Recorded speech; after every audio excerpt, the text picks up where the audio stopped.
ನೋಡಿ ಇವಾಗ ನಾನು ಮಸ್ತಾಗಿರೋ ಹೆಸರುಕಾಳು ಪಲ್ಯ ಮಾಡ್ತೀನಿ. ಹೆಸರುಕಾಳು ಪಲ್ಯ ನೋಡಿ ಈಗ ಬರುತ್ತೆ ನೋಡಿ ಎಷ್ಟು ಚೆನ್ನಾಗಿ ಬಂದಿದೆ. ಬನ್ನಿ ಹೇಗಂತ ಮಾಡೋಣ. ಒಂದು ಬಾಣಲೆ ಇಟ್ಕೊಂಡು ಸ್ವಲ್ಪ ಎಣ್ಣೆ ಹಾಕೊಳ್ಳೋಣ. ನೋಡಿ ಇಷ್ಟು ಹಾಕ್ತೀನಿ ನಾನು. ಸ್ವಲ್ಪ ಸಾಸಿವೆ,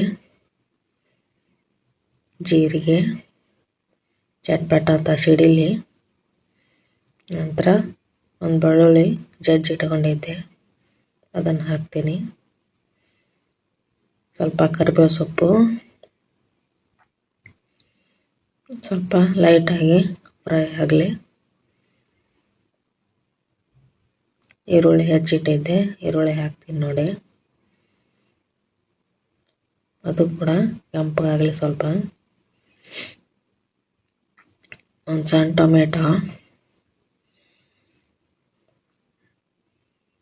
2 ಚೆನ್ನಾಗಿ ಮಿಕ್ಸ್ ಆಗಿ ಕೆಂಪಗಾಗಲಿ.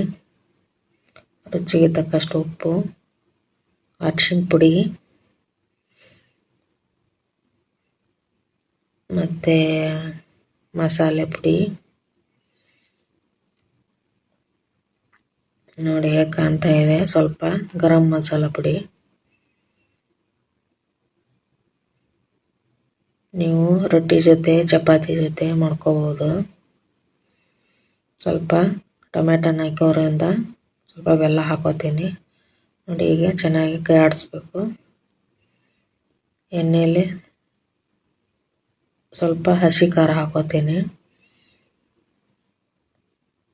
ನಾವು ಹಸಿ ಖಾರನೇ ಯೂಸ್ ಮಾಡೋದು, ಹಾಗಾಗಿ ಹಸಿ ಮೆಣಸಿನ್ಕಾಯಿ ಚಟ್ನಿ ಸ್ವಲ್ಪ ಹಾಕಿ ಚೆನ್ನಾಗಿ ಕೈ ಆಡಿಸ್ಬೇಕು ನೋಡಿ. ಈಗ ಎಲ್ಲದು ಮೆತ್ತಗಾಗಬೇಕು. ನಂತರ ಸ್ವಲ್ಪ ನೀರು ಹಾಕಿದ್ದೀನಿ ನೋಡಿ. ಇವಾಗ ಹುಳಿ ರೆಡಿ ಆಯಿತು. ಮೊದಲೇ ಹೆಸರು ಕಾಳು ನಾನು ಕುಕ್ಕರ್ಗೆ ಹಾಕಿ ಕುದಿಸಿಟ್ಕೊಂಡಿದ್ದೆ. ಅದನ್ನು ಇದು ಚೆನ್ನಾಗಿ ಕುದ ನಂತರ ಹಾಕೊಳ್ಳೋಣ ನೋಡಿ. ಕುದೀತಾ ಇದೆ. ಚೆನ್ನಾಗಿ ಕುದಿಸಿದ್ರೆ ಚೆನ್ನಾಗಿ ಟೇಸ್ಟ್ ಬರುತ್ತೆ. ಒಂದು 2 ಸೀಟಿ ಹೊಡಿಸಿದ್ರೆ ಸಾಕು. ಹೆಸರು ಕಾಳು ಚೆನ್ನಾಗಿ ಕುದೀತೈತಿ. ನೋಡಿ ಹಾಕೋತಿದ್ದೀನಿ. ಹಾಕಿ ಕೈ ಆಡಿಸ್ಬೇಕು.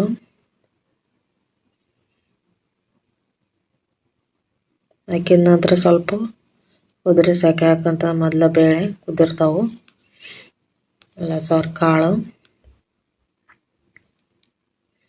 ಇವಾಗ ಒಂದು ಪ್ಲೇಟ್ ಇಟ್ಟು ಸರ್ವ್ ಮಾಡ್ಕೊಳ್ಳೋಣ ನೋಡಿ. ಈ ಥರ ಬಂತು, ಮಸ್ತಾಗಿ ಬಂದೈತೆ ನೋಡಿ ಕಾಳು ಪಲ್ಯ. ನೀವು ಮನೆಯಲ್ಲಿ ಮಾಡ್ಕೊಂಡು ತಿಂದು ಒಂದು ಲೈಕ್ ಕೊಡಿ ಇಷ್ಟ ಆದರೆ.